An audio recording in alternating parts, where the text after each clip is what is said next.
आप देख रहे हैं रविवार 10 बजे। मैं Abhisar Sharma. You have killed me Gautam. और इन्हीं शब्दों के साथ खत्म हो गई विवेका की दास्तान। जाहिर सी बात है, जब आप इन शब्दों को पढ़ते हैं तो कहीं ना कहीं इस मौत के लिए, सुसाइड के लिए जिम्मेदार माना जाएगा गौतम को। मगर क्या यही सच्चाई है?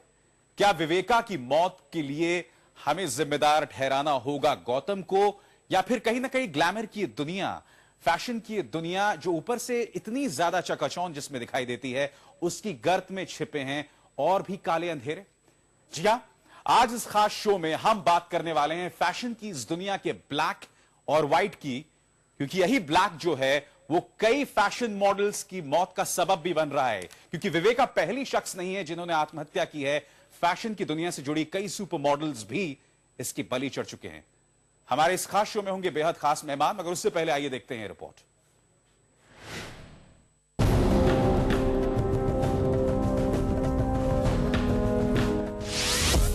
क्यों विवेका बाबाजी ने की खुदकुशी? किसने किया खुदकुशी पर मजबूर? कहां है विवेका का बॉयफ्रेंड गौतम? क्या है विवेका की मौत की सच्चाई?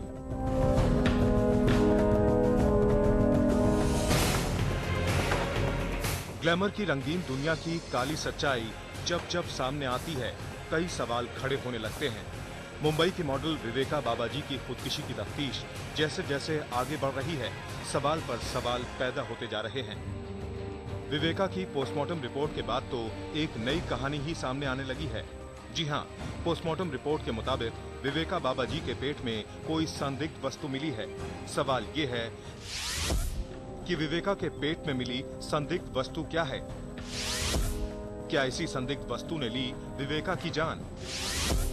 क्या विवेका के पेट में मिली वस्तु जहर है?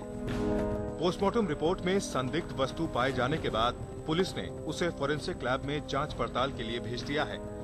क्या वाकई उसने खुदकुशी गौतम वोरा के कारण की या फिर कोई और वजह थी? इन तमाम चीजों की जांच जो है वो फिलहाल पुलिस कर रही है। उसका लैपटॉप, उसके मोबाइल, तमाम चीजों की जांच पड़ताल चल रही है और साथ ही साथ पुलिस को सबसे महत्वपूर्ण विसरा रिपोर्ट का इंतजार है।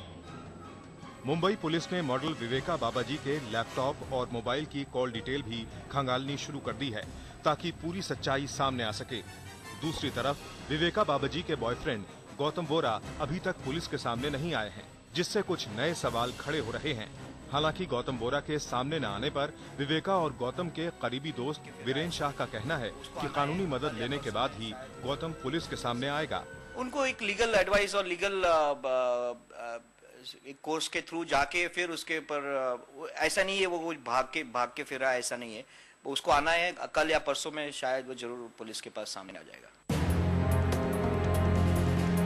यही नहीं, विवेका बाबाजी और गौतम वोरा के करीबी दोस्त वीरेन ने आज तक पर विवेका की मौत का सच भी बताया।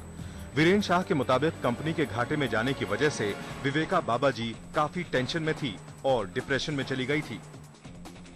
Because she is not doing well in the modeling, you need money all the time. Her business was not doing well. उनकी जो इवेंट कंपनी थी उसके साथ भी, उसके पार्टनर के साथ संबंध खराब थे। तो शायद ये सब एक मिक्स होता था। उनकी एक रिलेशन थी वो भी टूट गई थी। आगे वाली नई रिलेशन थी वो जो गौतम से वो चाहती होगी, तो वो भी इतनी अच्छी तरह से नहीं जाती होगी। तो it's a mix of everything. सवाल यह है कि क्या ग्लैमर की दुनिया वाकई इतनी ही डरावनी? हालांकि ऐश्वर्या राय, सुष्मिता सेन और प्रियंका चोपड़ा समेत कई ऐसे चेहरे हैं जिन्होंने ग्लैमर जगत के दम पर देश का नाम दुनिया में रोशन किया है। लेकिन विवेका बाबाजी की मौत भी एक कड़वा सच है।